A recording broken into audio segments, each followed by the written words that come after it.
fear is the big boogeyman.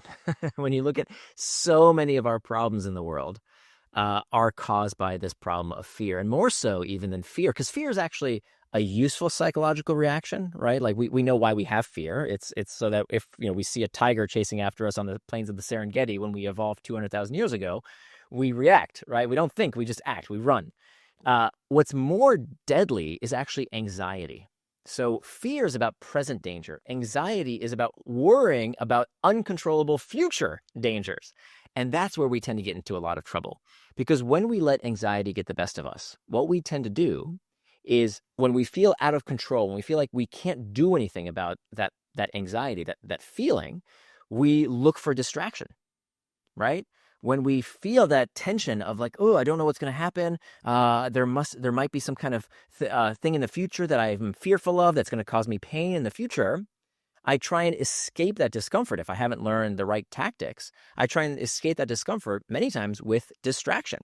So when a project is difficult, when sales calls aren't going the way I want them to, when I've got a big board meeting I have to prepare for, and I'm scared and I'm anxious, that's a good time to go check the news and worry about somebody's problem, 5,000 miles away, so I don't have to think about my own problems, right? Right. That's when I start doing all this other junk. I start attending stupid meetings I didn't need to go to. I start answering emails that I didn't need to be a part of. I start doing all this stuff because I don't want to deal with the real problem, which is just a feeling.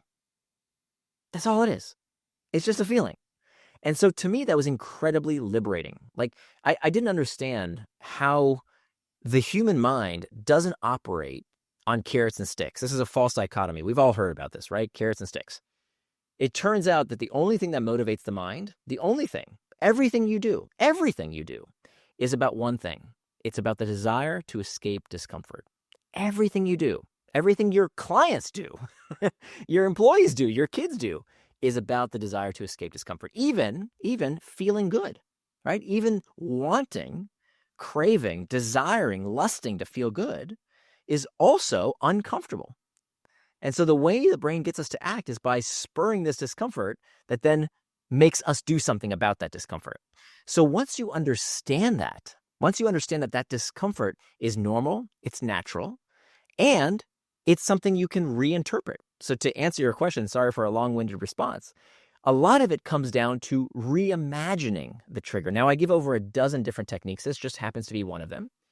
I had to learn very painfully how to deal with this discomfort. So you talked about fear and I talked about anxiety, and we now know how that causes us to get distracted. If you're ready to take your business to the next level, don't miss out on my free burnout-free business guide. It's a simple 7-day plan to help you reset your relationship with your business, improve your mindset, and achieve more while staying balanced. You can download it right now by using the link in the description. So Nir, what does it truly mean to be indistractable? Being indistractable means you strive to be as honest with others as you are with yourself.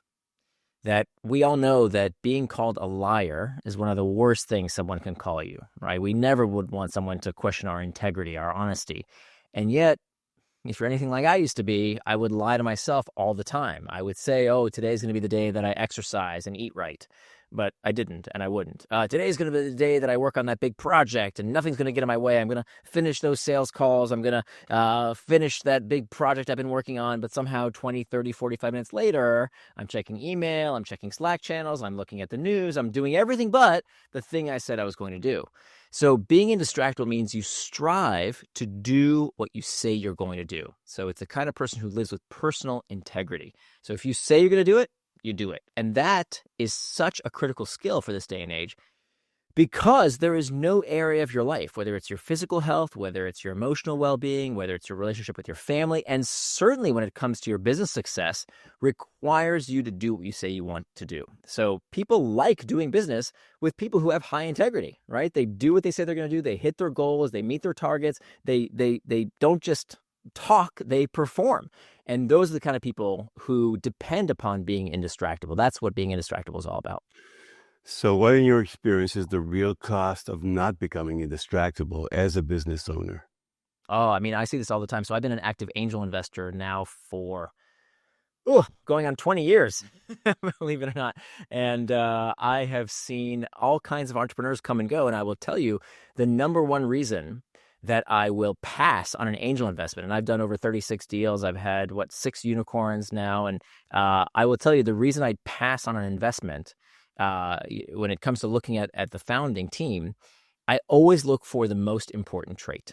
And the most important trait of a founder, or any CEO for that matter, any executive, any manager for that matter, is the ability to prioritize. That is number one. That is the alpha. That is the omega. That is everything. Your job as a manager, as a founder, as someone who leads others, your job is to prioritize. And what I see with a lot of founders out there, with a lot of business owners and executives, is that they have very poor prioritization skills, right? They get an email, that's what they do. Somebody taps them on the shoulder, they respond. Somebody says, come to this meeting, they go, without understanding how to prioritize. And prioritization is all about understanding what you want to do. That's traction. Anything you say you're going to do in advance, that's traction. And everything else is distraction. And many times those distractions, they trick us. We think that, email, that's part of my job. That's what I said I was going to do, right? I have to do email. It's part of what I get paid for. But if it's not what you said you're going to do in advance on your schedule, it's just as much of a distraction, if not more so, because people get fooled into thinking they're being productive by checking email and Slack channels all day long, and they don't realize that that's pulling them away from the hard and important work they have to do to move their lives and careers forward. So just because it's a work-related task doesn't mean it's not a distraction.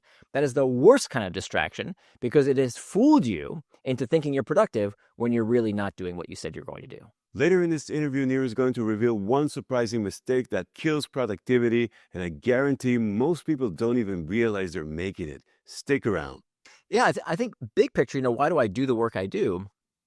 What's the goal of all this? And for me, I don't write books because I know things. I write books because I want to know things.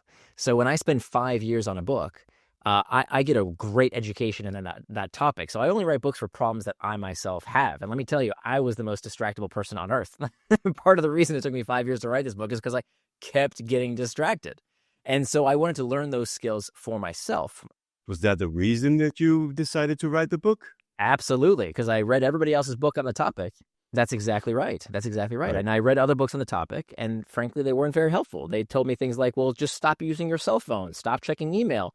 Well, that's the kind of advice only a tenured professor could give you, because they can't get fired. But if you don't check email, if you don't respond, you're going to get fired. That's not useful advice. Or there's a whole nother line of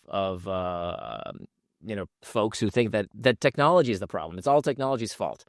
Well, it's ubiquitous. How do we stop using this technology? It's not a very practical solution. So that is why I wrote this book, was really for myself more than anyone else. Okay, so Nir, you argue that 90% of distractions are internal. How did you come to this conclusion?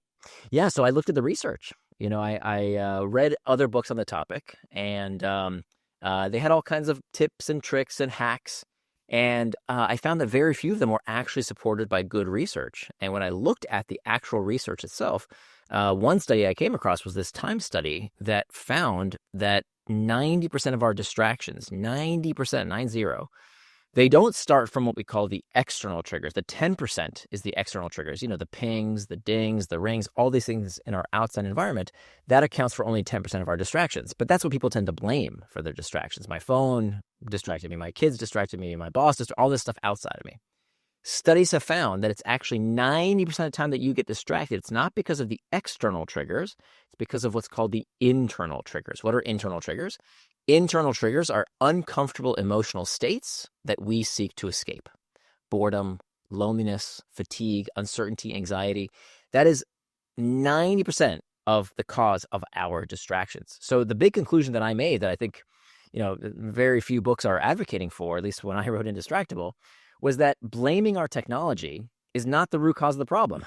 And how do I know that? Because Plato, the Greek philosopher, was complaining about this very same problem. He called it in the Greek akrasia, the tendency to do things against our better interest. And if Plato was complaining about this 2,500 years ago, the source of the problem can't be email and social media and Slack channels. It can't be, because Plato didn't have those things. He didn't have the internet. So this is part of the human condition. We have always been distractible.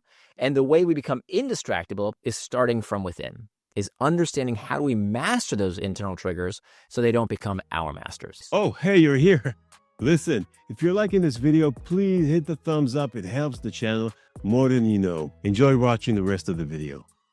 Yeah. How do we identify and manage internal triggers? So I'll tell you exactly how I did it. So I've been a professional speaker for well over decades now, and I have struggled with stage fright for years and years. I still feel stage fright. Wow. And so that is not the kind of thing you want for a public speaker, right? And so what I would do when I was about to go on stage, I would feel my heart palpitating. I would feel my armpits getting sweaty. I'd feel my throat getting all dry, and I'd start being very anxious. I'd start worrying about, what's going to happen? What's going to happen? I'm going to fub my lines. I'm going to mess up. I'm going to make a fool of myself. And if I was a real professional speaker, I wouldn't be feeling this. Maybe I'm no good at this. Maybe I should quit. And I started ruminating about all these uncomfortable sensations. I started becoming very, very anxious. And to be totally honest with you, Idol, I still get the same exact emotions, the same exact physiological responses. I can feel my heart beating right now. So what Me changed? too. How did I become aware, as you asked, and what did I do about those sensations? What I did, and this is one of over a dozen different techniques, I reimagined the trigger. So before, I would interpret that emotional response. Okay, most people don't understand there's a difference between emotions and feelings. Okay, people use those words interchangeably. There's a big difference. An emotion is something you don't control. It's a physiological reaction. So the heart beating, my armpits getting sweaty, I don't control that. What I control is the feeling. A feeling is a psychological interpretation of the physiological response. So I reinterpreted that emotion. So now when I feel the exact same thing, nothing has changed about what my body does. When I'm about to get up in front of a crowd of 1,000 people or even doing this podcast, I feel the exact same way physiologically.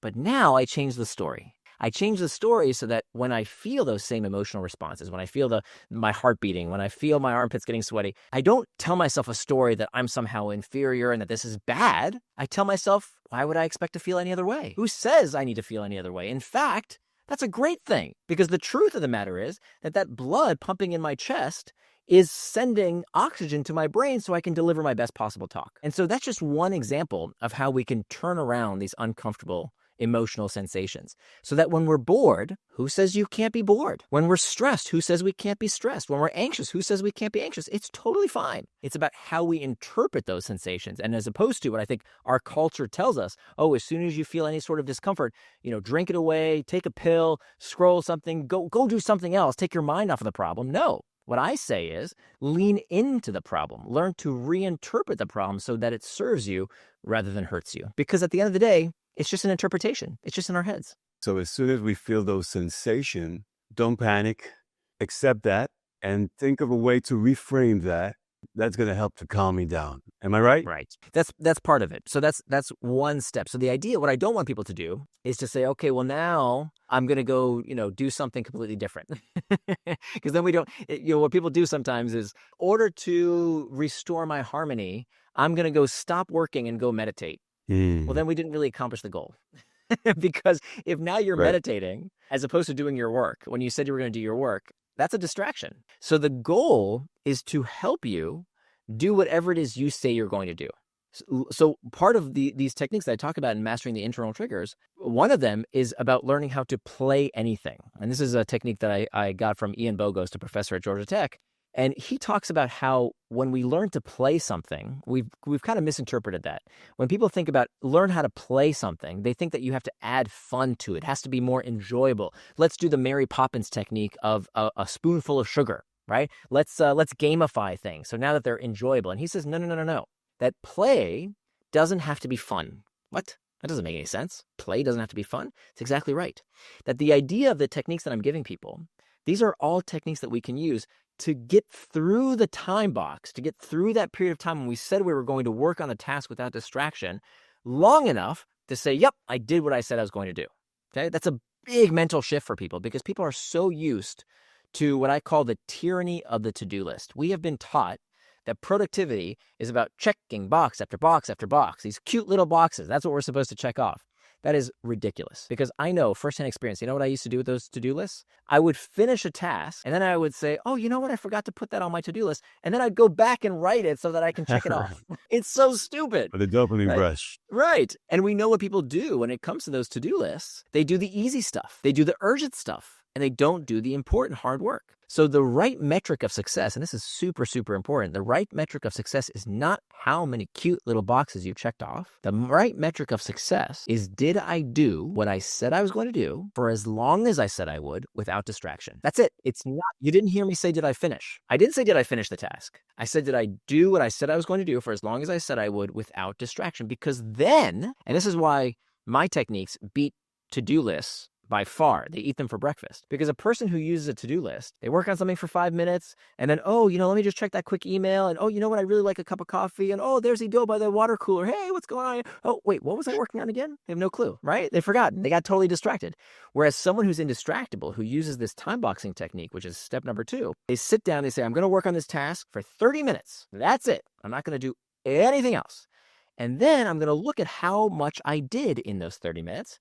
And now I can start predicting what my output should look like. And so that's just the tip of the iceberg in terms of how powerful these techniques can be and why we really have to reshape people's minds around how productivity actually works in the real world. So the way to distinguish between a healthy break and a distraction disguised as a quick recharge is, did I plan that or did I not plan that, right? Bingo. Exactly right. Because we tend to vilify the things that are fun, oh, don't play Candy Crush, don't go on social media, don't check YouTube, don't do any of those things. That's clearly a frivolous distraction. No, not necessarily. There's nothing that you can't do. If you want, you're an adult, you can do whatever the as long as I pre-decided to do that. Bingo. You want to paint, you want to stare at the ceiling, you want to pray, you want to meditate, whatever it is you want to play video games. Awesome, do it. But decide in advance according to your schedule and your values, not someone else's. Oh, hey, if you've been watching so far, that tells me you're getting value from this video. So please write a comment, ask a question, and I'd love to support you further. All right, we now understand what it means to become indistractable, but what does it look like in real life? Is there like an objective, indistractable entrepreneur's work week structure? The idea here is to live without regret. That's what I'm trying to do with my life. I want that I look back on every day and I say, you know what? I lived that day the way I wanted to. And then if I can do that day after day, week after week, month after month, year after year, I'll have a lifetime where I said, you know what? I did what I wanted to, right? Whatever was in my control, I spent it the way I wanted to. I can't control everything in the world, but I definitely can control my time and my attention. Those are the inputs to get the output I want. The rest is up to the world. I can't control that stuff. But if you don't control your time and attention, if you let those be controlled by others, I promise you, you will live a life of regret. You will look back and say, why didn't I do this, that, and the other? Because I was watching TV, I was playing YouTube or whatever. That's what I want to prevent. So if you want to do those things, fantastic. So the idea here is that I give people these 3 life domains, because to just say, oh, plan your day the way you want to live your life, it's hard for people. It's too amorphous. So I give people these 3 life domains to help them on their way. So the idea here is you take out a calendar. You can use Google Calendar. You can use a paper calendar. I don't really care. Any calendar will do. And look at the week ahead. And what I want you to do is to put time in your calendar for these 3 life domains. The first life domain is you. If you can't take care of yourself, you can't take care of other people, you can't make the world a better place. So the first place to start when you look at that calendar is you ask yourself to express your values. What are values? Values are attributes of the person you want to become. So when you look at your calendar, you ask yourself, how would the person I want to become spend time taking care of themselves? So does that include prayer? Does that include meditation? Does that include reading a book? Does that include taking a walk? Does that include physical fitness? Does that include a bedtime? Right? We know this stuff is important, but we just do it when we think we'll do it. And of course, we don't do it. So we don't do it because we're not putting it in our calendar. So I now have, my daughter, I used to yell at her and say, oh, you have to go to bed. It's your bedtime. And then one day she looked at me and she said, Daddy, do you have a bedtime? And she was absolutely right. I know how important sleep is. And yet I'd be, pecking away on my phone in the middle of the night because I hadn't set a bedtime. Today I have a bedtime and I prioritize. First and foremost, I have to take care of myself. So put that time in your calendar. Anything that you want to do, which by the way, if the person you want to become plays video games, awesome, do it, but put it in your schedule. So that's you, okay?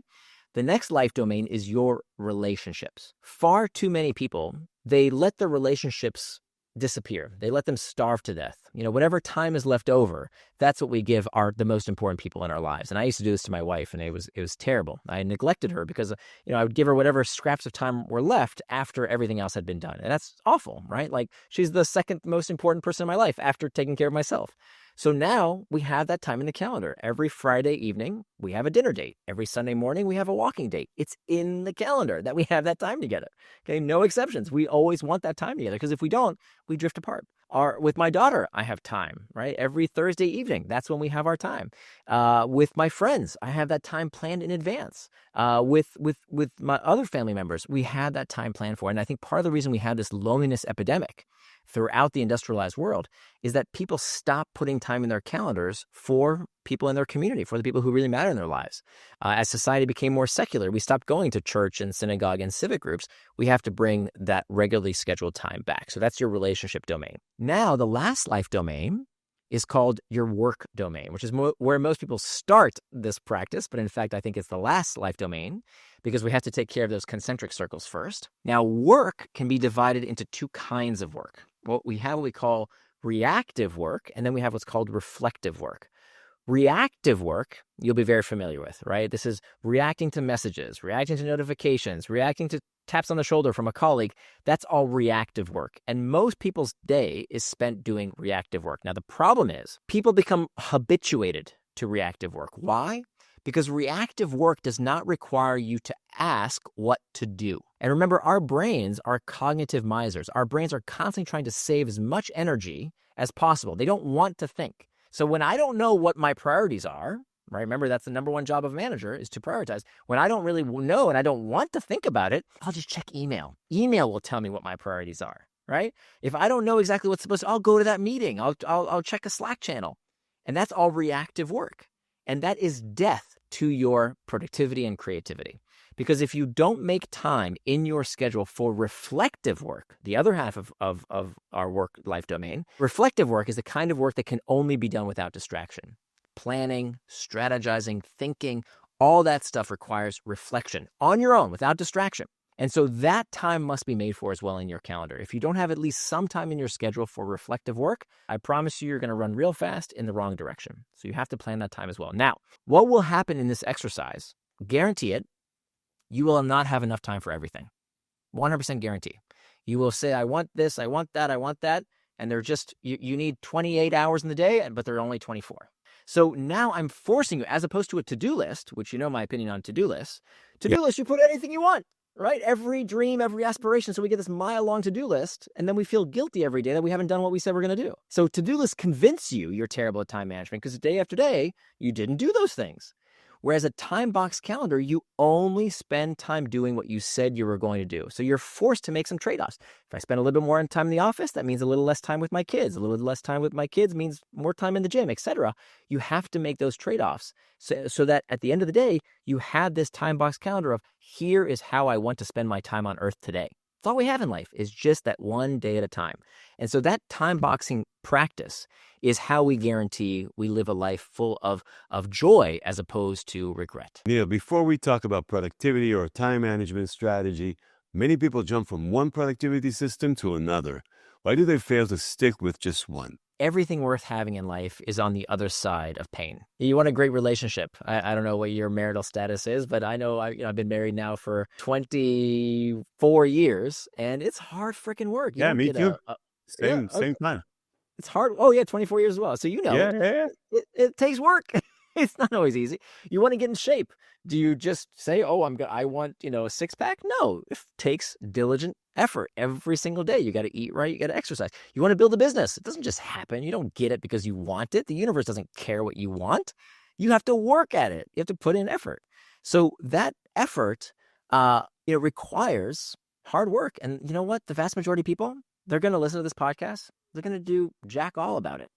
They're going to say, that's too hard. That won't work. It's not for me. He doesn't understand my situation. I have ADHD. I have this. And they won't do it. And you know what? That's Not my fine. viewers. Every single one of my viewers are going to do this exact thing. Amen. Amen. But Amen. for those, I don't care about the people who don't try it. I care about the people who want to improve their lives, who want to live without Right. regret. And for those people, we need to stop thinking that things are going to be easy, right? They're not. If this was easy, everybody would do it. But it's exactly the fact that we have the people who are successful in life and the people who are not so successful in life, who look back and regret on their lives. And the successful people are the ones who do the hard things that are required to be successful. And when I say successful, I'm not talking about monetary success. That's the last of my concerns. I'm talking about emotional success. I'm talking about looking back on your life and feeling good about the kind of life you lived. That requires some effort. That requires a practice. That requires learning new skills. And frankly, Ido, most people aren't willing to do the hard work. So let's talk about what is exactly time boxing. Yeah, so time boxing is simply deciding in advance what you will do and when you're going to do it. That's it. Mhm. And again, it's not about finishing the task. That's not what's important. It's about deciding in advance what you will work on. So if it's time boxing being with your kids, if it's time boxing reading the news or watching TV, that's all fine. Now, there are many reasons why it's way better than a to-do list. We talked about some of them. The most important reason is that you get a feedback loop with a time box calendar that you never get with a to-do list. So because a to-do list, you have no idea how long things take you. And so this is what's called the planning fallacy. We know that most people, there's been studies on this, most people will take 3 times longer to finish a task than they assume they will, right? So you think, oh, I'm going to work on that presentation. It's going to take me about an hour. Nope, it's going to statistically take you 3 hours. And the reason people are so bad at predicting their output is that they've had no practice looking at the input. Right? As knowledge workers, as entrepreneurs, as managers, what is our input and output? We know what our output is. We have our OKRs, we have all our objectives, we know what we know what we're on the hook to do. That's the output, right? But what's the input? The input is just 2 things. It's our time and our attention. But somehow magically we think we're going to get all this output without the input. And so it's, if you're a baker and you need to, make bread every day, you make sure you have the input, you have the ingredients, you have the flour, you have the sugar, you have the butter, you have all the ingredients to make your cakes, right? But we as entrepreneurs, we also need to decide in advance what will be the input to get the output. And so that's what time boxing is all about. It's about deciding in advance how you're going to spend that time so that you can say, okay, I worked on that presentation, I prepared for the board meeting, I made my sales calls, and I did it for this block of time, 30 minutes, an hour, doesn't matter. And how much did I get done? Therefore, I will know, okay, let's say I worked on my presentation and I worked on it for 30 minutes and I finished 3 slides of a 30-slide presentation. Well, perfect. Well, now I know I need 9 more time boxes to finish the entire presentation. And so that's one of the reasons that time boxing eats to-do lists for breakfast. Hey, you got to the end of this video. Congratulations. This is so great. We got so much more for you. You can click right here or right here and continue your growth. And I wish you to reach the tipping point of your success. See you in the next video.